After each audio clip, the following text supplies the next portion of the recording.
Shalom, saudara yang terkasih di dalam Tuhan.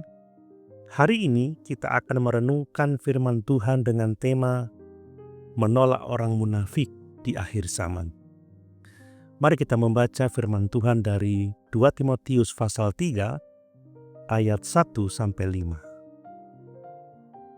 Ketahuilah bahwa pada hari-hari terakhir akan datang masa yang sukar.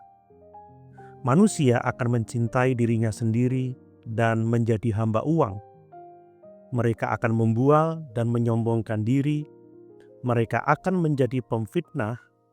Mereka akan berontak terhadap orang tua, tidak tahu berterima kasih, tidak mempedulikan agama, tidak tahu mengasihi, tidak mau berdamai, suka menjelekkan orang, tidak dapat mengekang diri, garang, tidak suka yang baik, suka mengkhianat, tidak berpikir panjang, berlagak tahu, lebih menuruti hawa nafsu daripada menuruti Allah.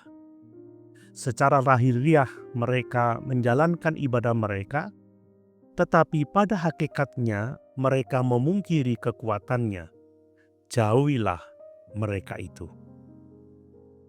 Saudara, Paulus tegas menggambarkan kondisi manusia di akhir zaman.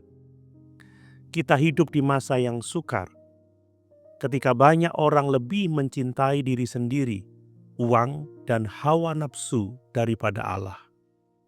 Mereka masih menjalankan bentuk ibadah lahiriah, tetapi hati mereka jauh dari kuasa Allah yang menyelamatkan. Itulah yang disebut kemunafikan rohani. Terlihat rohani dari luar, tetapi kosong di dalam. Firman Tuhan memberi perintah yang jelas, jauhilah mereka. Mengapa?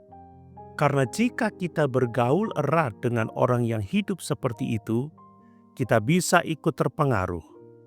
Gaya hidup mereka bisa melemahkan iman, membuat kita terbiasa dengan dosa, bahkan membutakan hati kita terhadap kuasa Injil yang sejati.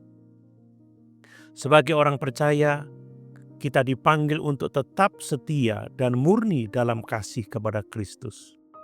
Kekristenan bukan sekedar penampilan lahiriah, tetapi hati yang sungguh-sungguh dipenuhi Roh Kudus. Dunia mungkin semakin jahat, tetapi anak-anak Allah dipanggil untuk tetap hidup berbeda. Kudus, rendah hati, dan penuh kasih. Apakah hidup saudara hanya sebatas tampilan luar yang rohani, atau sungguh-sungguh berakar dalam Kristus dan dipenuhi kuasanya? Mari kita berdoa. Tuhan Yesus, firman-Mu mengingatkan bahwa di akhir zaman, banyak orang hanya beribadah secara lahiriah, tetapi menyangkal kuasa-Mu. Tolong kami untuk tidak terjebak dalam kemunafikan, melainkan hidup dalam kebenaran dan kuasa Roh Kudus setiap hari. Jadikan hidup kami saksi nyata akan kasih dan kuasa-Mu. Dalam nama Tuhan Yesus Kristus, kami berdoa. Amin.